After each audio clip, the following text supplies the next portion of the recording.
من الشيطان الرجيم.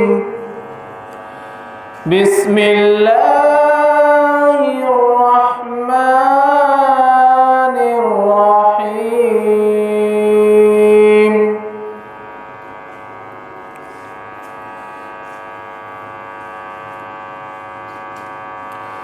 ألهاكم التكاثر حتى زرتم المقابر. كلا سوف تعلمون ثم كلا سوف تعلمون. كلا لو تعلمون علم اليقين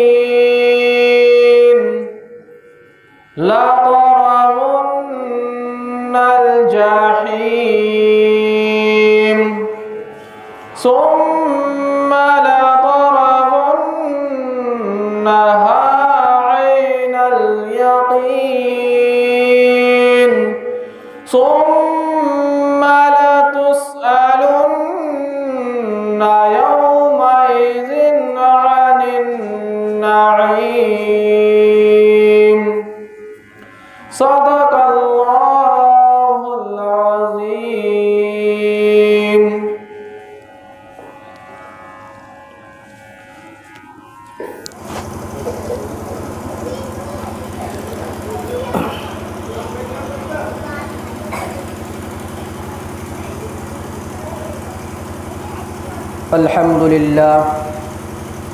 الحمد لله وكفى وسلام على عباده الذين اصطفى أما بعد. قال النبي صلى الله عليه وسلم المؤمن القوي خير وأحب إلى الله من المؤمن الضعيف أو كما قال عليه الصلاة والسلام. برادران محترم، عزیز ساتھیوں، تعارفی بات ابھی حضرت مولانا عطاء اللہ صاحب آپ کے سامنے بہت اچھے انداز میں رکھے. مبارکبادی کے مستحق ہیں ہماری جمعیت کے تمام ہی ذمہ دار اور اس مسجد کے امام صاحب اور جنہوں نے اس پروگرام کو منعقد کرنے کے لیے محنتیں کی یا کسی بھی طریقے پر قربانیاں دی ہیں.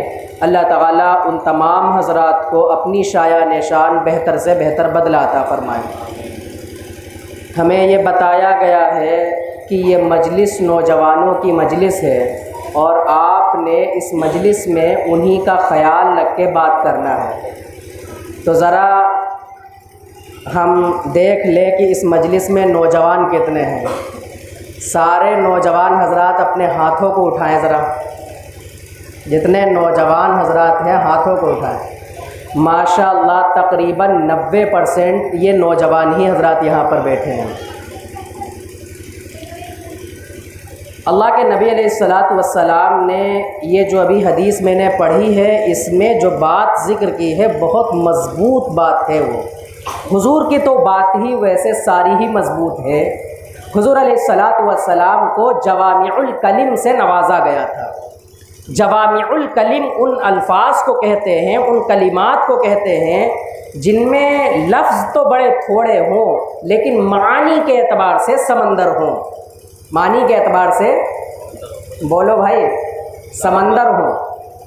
تو حضور علیہ الصلاۃ والسلام کے اس ایک جملے کے اوپر اگر امت صحیح معنی میں عمل کرنا شروع کر دے، خدا کی قسم کھا کے مسجد میں بیٹھ کے کہہ رہے ہیں یہ جتنے حالات ہیں ایک لمحے میں حالات ختم ہو جائیں گے.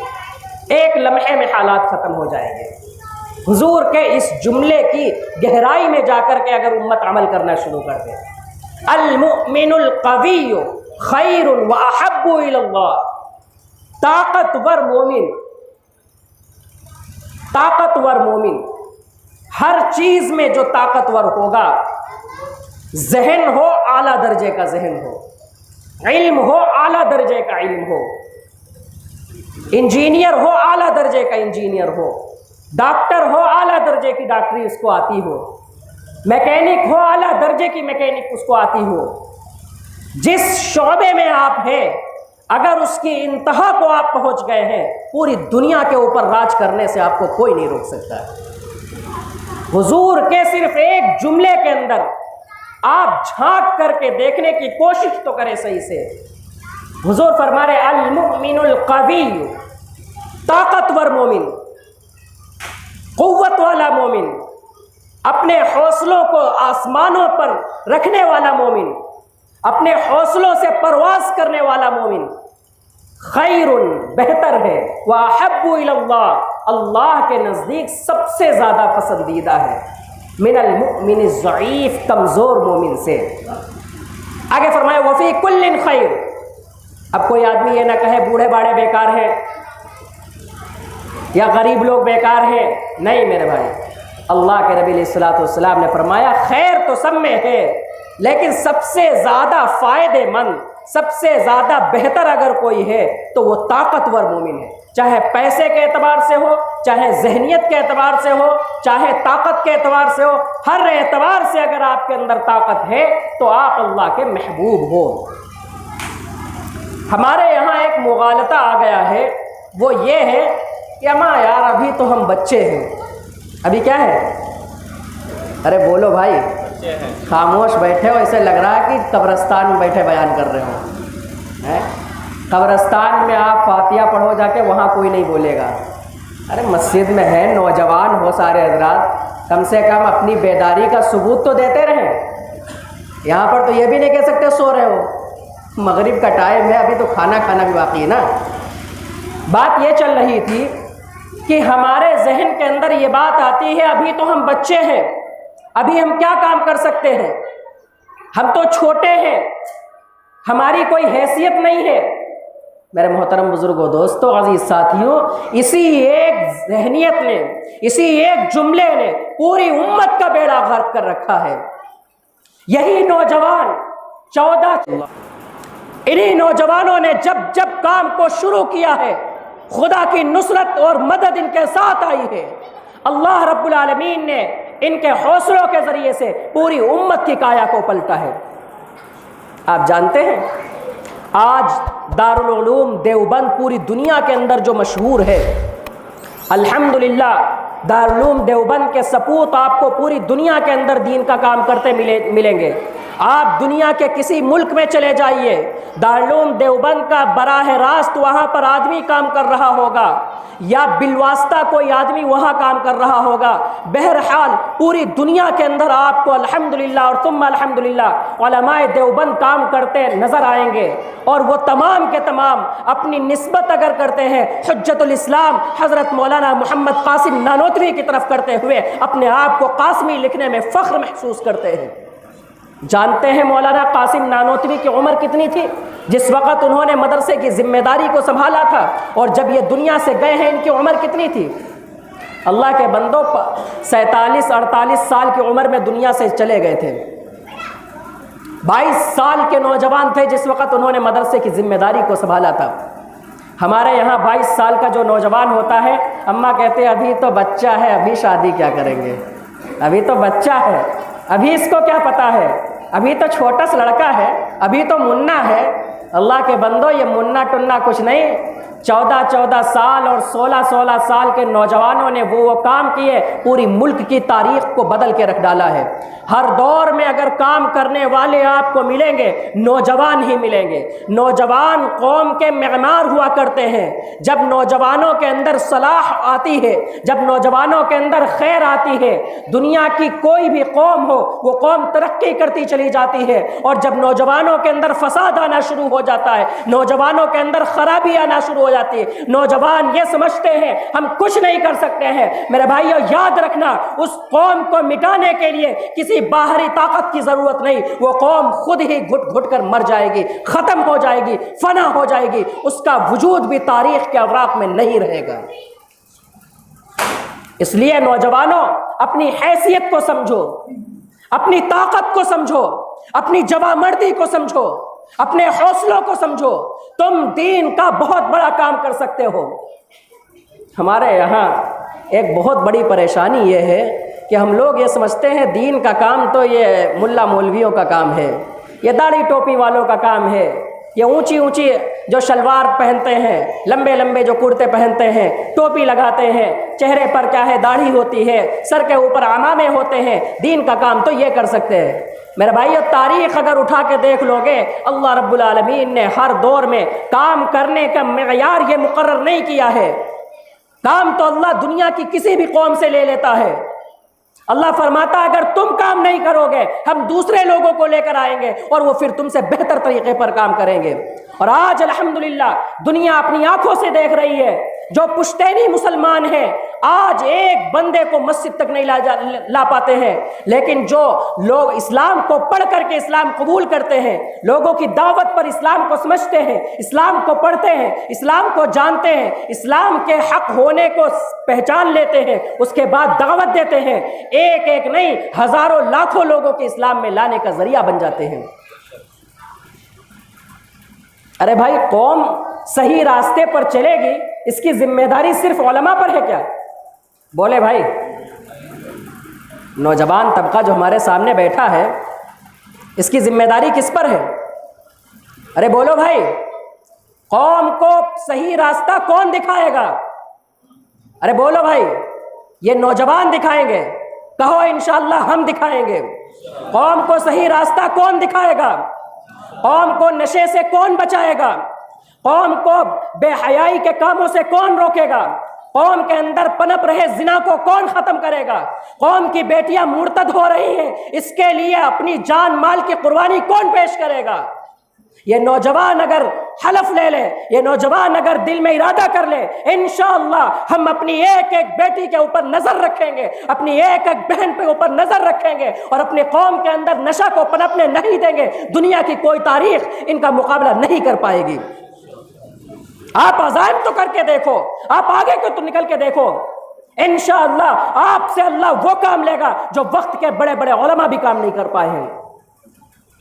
آپ حوصلے تو کرو ذرا، آپ چھوٹے نہیں ہو، آپ بچے نہیں ہو، آپ بہت کام کر سکتے ہو، ہر میدان میں کام کر سکتے ہو۔ آج تو ہمارا جوان صرف اپنی طاقت اسی میں سمجھتا ہے کہ اپنی شادی کے دن 250 باراتی لے جا کر کے کسی کے دروازے پر ڈال دے جا کر کے۔ ارے سمجھ رہے نہیں سمجھ رہے؟ ہم جو بات کہنا چاہ رہے ہیں پہنچا پا رہے اپنی اچھی طریقے سے؟ آج کا نوجوان اپنی طاقت اسی میں سمجھتا ہے کہ بیل اور مزدوروں کی طریقے سے، جانوروں کے طریقے سے 24 گھنٹہ دلی میں رہ کر کام کرے گا، ممبئی میں رہ کر کام کرے گا، اور پوچھو اس سے کیوں اتنا کام کر رہے ہو؟ جناب شادی کرنا ہے، اس میں خرچ کرنا ہے۔ کیا کرنا ہے؟ شادی کرنا ہے، اس میں خرچ کرنا ہے۔ اللہ کے بندو، اللہ کے بندو، جمعیت کی ایک مرتبہ میٹنگ تھی، بڑا جلسہ تھا دیوبند کے اندر، اس میں شیر کانپور حضرت مولانا متین الحق اسامہ صاحب تشریف لائے تھے، اور انہوں نے ایک بات بہت اچھی کہی تھی۔ فرمایا آج ہماری مسلم کمیونٹی کی پوری زندگی کی معیشت، پوری زندگی کی کمائی کا خلاصہ اگر آپ نکالو گے، ایک شادی ہوتی ہے۔ کتنی ہوتی ہے؟ ایک شادی ہوتی ہے۔ شادی سے پہلے جانوروں کی طریقے سے 18-20 گھنٹے کام کرتا ہے، رات کو رات نہیں سمجھتا، دن کو دن نہیں سمجھتا، بیماری کی دوا نہیں لے گا، اچھے کھانے نہیں کھائے گا، اچھے کپڑے نہیں پہنے گا، صرف اس لیے کہ ایک بیٹی کی شادی کرنا ہے یا خود اپنی شادی کرنا ہے۔ شادی کے دن میں اتنا قرضہ اٹھا لیتا ہے کہ شادی کے بعد موت تک وہ قرضہ ادا کرتا رہتا ہے۔ بہت آسانی سے شادی کی جا سکتی تھی، بہت آسانی سے شادی کی جا سکتی تھی۔ آج ہماری سب سے زیادہ طاقت، سب سے زیادہ جوانی وہاں پر نظر آتی ہے کہ ہم کسی مجبور باپ سے یہ کہتے ہیں ہمیں تو شادی میں فری چاہیے ہے۔ قوم کے نوجوانوں، تمہاری نوجوانی کو زنگ کہاں سے لگ گیا؟ تمہیں غیرت نہیں آتی؟ تمہیں ٹھنڈے پانی پینے کے لیے بھی بیوی کا پلو پکڑنا آتا ہے؟ تم ٹھنڈا پانی پی بھی نہیں سکتے اپنی کمائی سے کیا؟ ارے ہم سب پہنچا پا رہے اپنی بات کو؟ ہم کیا کہنا چاہ رہے ہیں؟ تم ٹھنڈا پانی پینے کے لیے بھی کہ بیوی کے پلوں میں چھپنا چاہتے ہو؟ تمہاری اتنی حیثیت نہیں ہے کہ 10,000 کی فریج خرید کر اپنی بیوی کو پانی پلاؤ ٹھنڈا؟ آج باتیں ہوتی ہے کہ جناب ہمیں فریج لینا ہے. تمہاری اتنی حیثیت نہیں ہے کیا 80,000 کی گاڑی خرید کر کے اپنی بیوی کو اس پر گھماؤ؟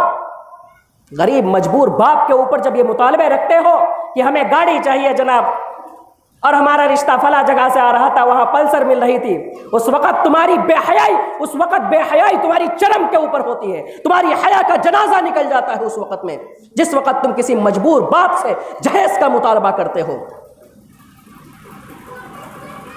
جب تم اس قسم کے مطالبات کرو گے تو بتاؤ ہماری قوم کی بیٹیاں کافروں کے ساتھ بھاگ کر کے اپنے منہ کالے نہیں کریں گی تو کہاں جائیں گی؟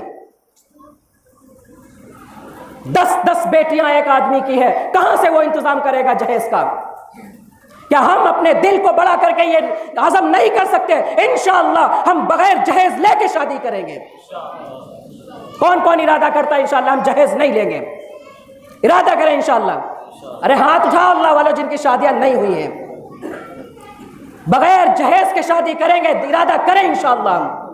اور جن کی شادیاں ہو گئی ہیں وہ بھی اٹھائیں ہاتھ اس بات پر کہ ہم بغیر جہیز کے اپنے بیٹے اور بیٹیوں کی شادی کریں گے انشاءاللہ. قوم ہم سے بنے گی، سماج ہم سے سدھرے گا، سماج سدھرے گا تو ہم سے سدھرے گا، سماج بگڑے گا بھی تو ہم سے بگڑے گا. تماشے بنا رکھے ہیں کہ جناب 250 باراتی لے کر آئیں گے. غریب ہو گئے ہیں کیا؟ فقیر ہو گئے ہیں کیا؟ ہمیں اپنے مہمانوں کو کھانا کھلانا نہیں آتا کیا؟ ارے بھائی آپ حضرات نے ہمیں بلایا ہے یہاں، ہمارے ناشتے اور کھانے کی ذمہ داری کس کے اوپر ہوگی؟ بولو بھائی. آپ حضرات نے ہمیں بلایا ہے یہاں، ہمارے ناشتے اور کھانے کی ذمہ داری کس پر ہوگی؟ آپ پر ہوگی نا. یا آپ کہہ دو کہ مفتی صاحب وہاں اڈے پر ہمارے ایک دوست رہتے ہیں ان کے پاس چلے جاؤ کھانا کھانے کے لیے، یا آپ ان سے کہو جا کے ہمارے مفتی صاحب آئے ہیں، ہمارے مہمان ہیں اور آج بیان کریں گے، ایسا کرو ان کے لیے کھانے کے اندر بکرے کا گوشت کھلا دو.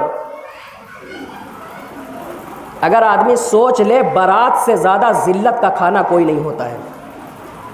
سب سے زیادہ ذلت کا کھانا کون سا ہوتا ہے؟ بولو بھائی. ارے کہہ لو یار اپنی زبان سے اللہ کے بندو، سب سے زیادہ ذلت کا کھانا کون سا ہوتا ہے؟ بارات کا ہوتا ہے. مہمان کس کے ہوتے ہو تم؟ لڑکے والوں کے ہوتے نا.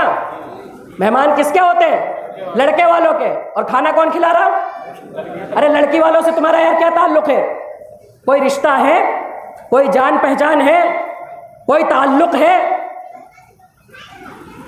ابھی آپ اگر ہم سے کہہ دو مفتی صاحب اڈے پر ہمارے ایک دوست رہتے کھانا وہاں کھا لو، کتنا برا لگے گا؟ کتنا برا لگے گا ہمیں کیا عجیب پاگل آدمی ہے یار. ہمیں خود کو کھلاؤ، جو بھی کھلاؤ، چٹنی روٹی کھلاؤ، ہمیں کوئی مسئلہ نہیں ہے. ہم تمہارے مہمان ہیں، تمہارے یہاں کھانا کھائیں گے.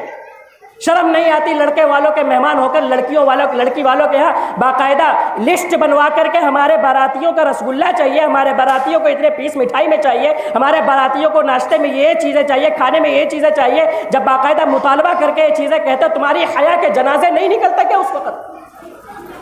تمہاری جوامردی کہاں چلی جاتی ہے؟ اللہ کے بندو آپ ذرا سوچو صحیح سے. ایک آدمی اپنی بیٹی کو 18 سال تک پالتا ہے. کتنے سال تک؟ 18 سال تک پالتا ہے. 18 سال کے بعد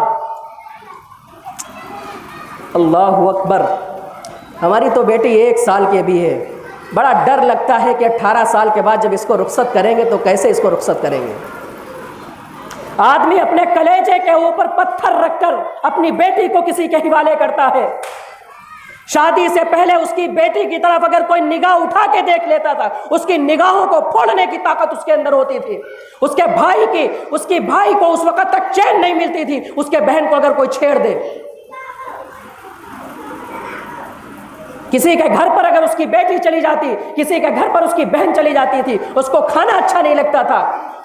آج تم سے کوئی تعلق نہیں تھا، تم سے کوئی رشتہ داری نہیں تھی، صرف تم نے یہ کہا کہ میں آپ کی بیٹی کو اپنے نکاح میں قبول کرتا ہوں. صرف اس ایک جملے کی بنیاد پر زندگی بھر کے لیے اپنے سے وہ دور کر دیتا ہے.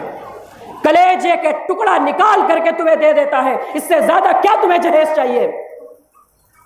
اچھا جہیز لینے والے بڑے خوش فہمی میں ہوتے ہیں کہ جناب ہمیں اتنا جہیز مل گیا. سب سے زیادہ بے وقوف جہیز لینے والے ہوتے ہیں. عام طریقے پر ہمارے ہاں جو شادیاں ہوتی ہیں کتنے کا جہیز مل جاتا بھائی؟ بولے بھائی، اللہ والو نوجوانوں بولو، کتنے کا جہیز دے دیتے ہیں لوگ؟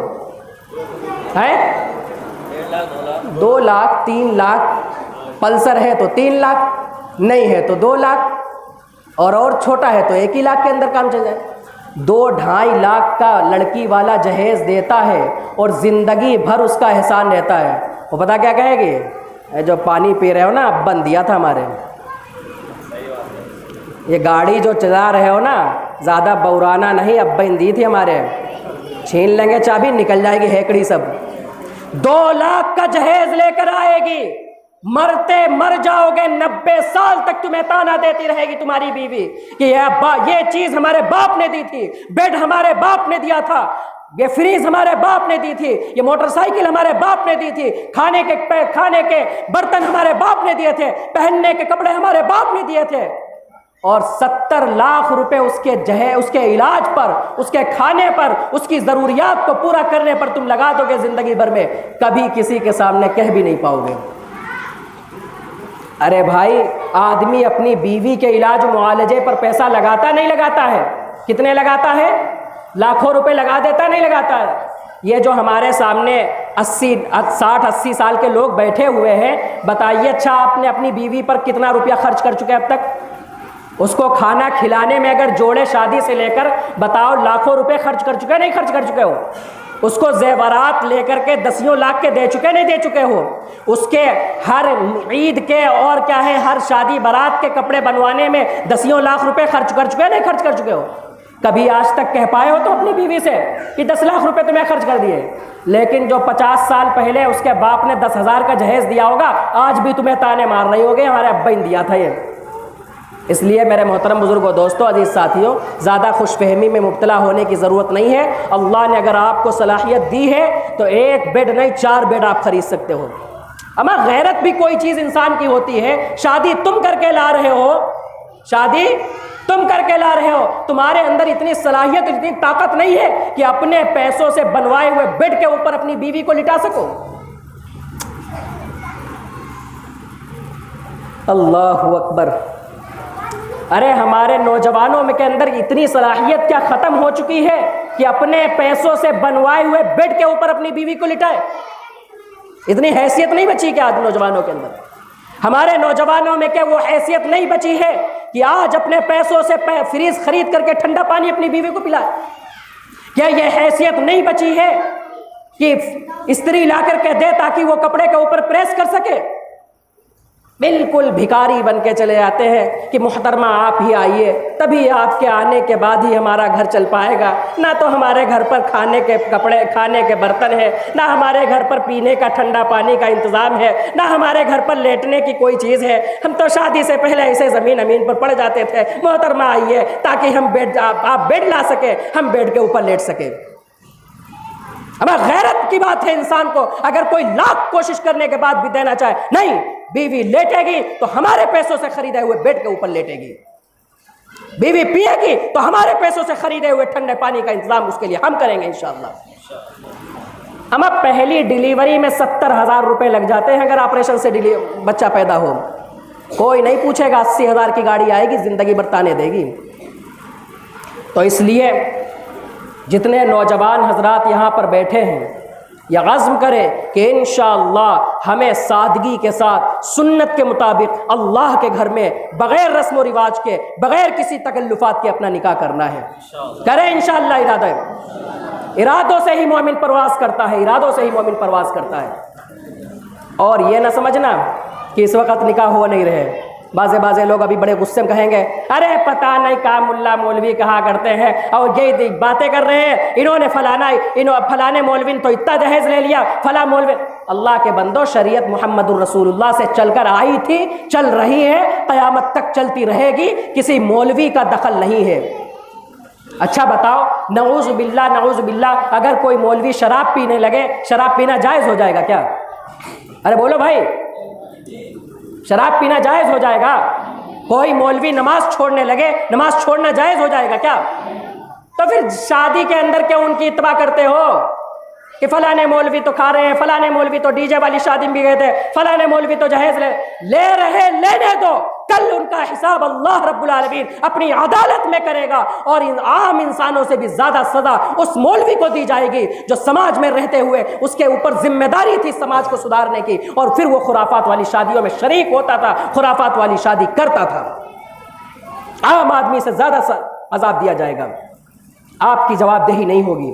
اس لیے جتنے نوجوان ہیں ارادہ کریں خودداری کی زندگی گزارو انشاءاللہ، اپنی بیوی کے ایک پیسے کو بھی اپنے اوپر حرام سمجھیں گے انشاءاللہ۔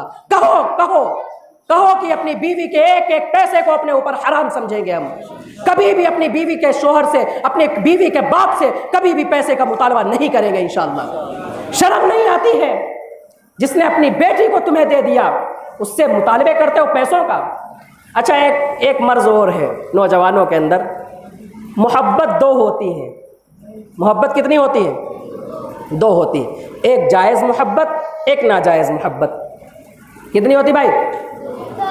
اللہ کے بندو، بچے بول رہے ہیں جن کا کوئی تعلق بھی نہیں شادی سے، جن کو پتہ بھی نہیں کیا ہوتا ہے، نوجوان بیٹھے خاموشی سے پتہ نہیں کیا کر رہے ہیں۔ ارے محبت کتنی ہوتی ہے؟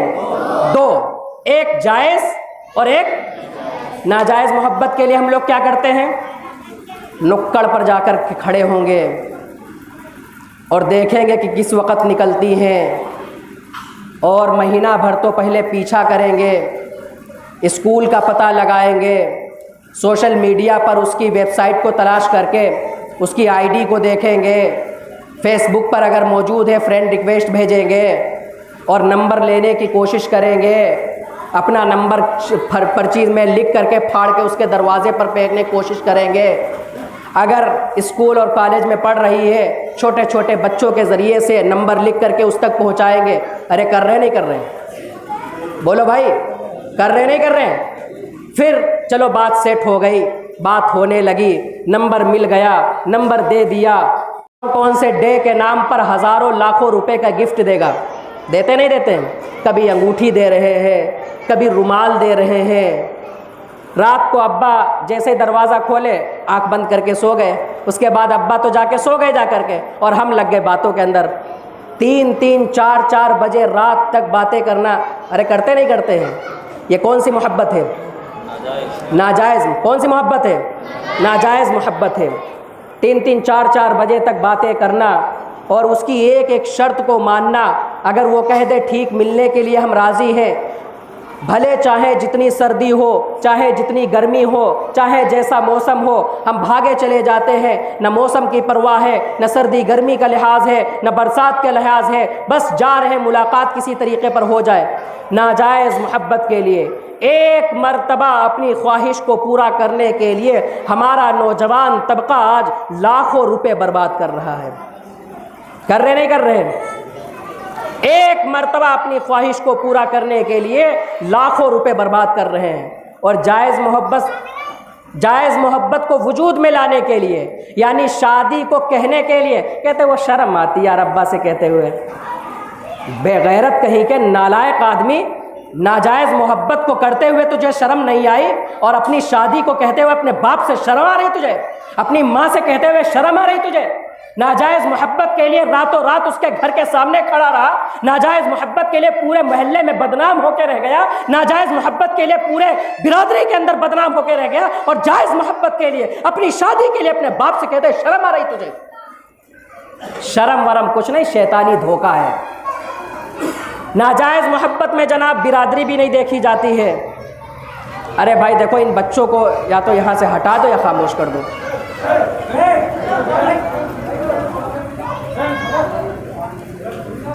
اب نوجوانوں کی مجلس ہے، بچوں کام ہی نہیں ہے، ان کے بڑے اوپر کی بات چل رہی ہے اس وقت۔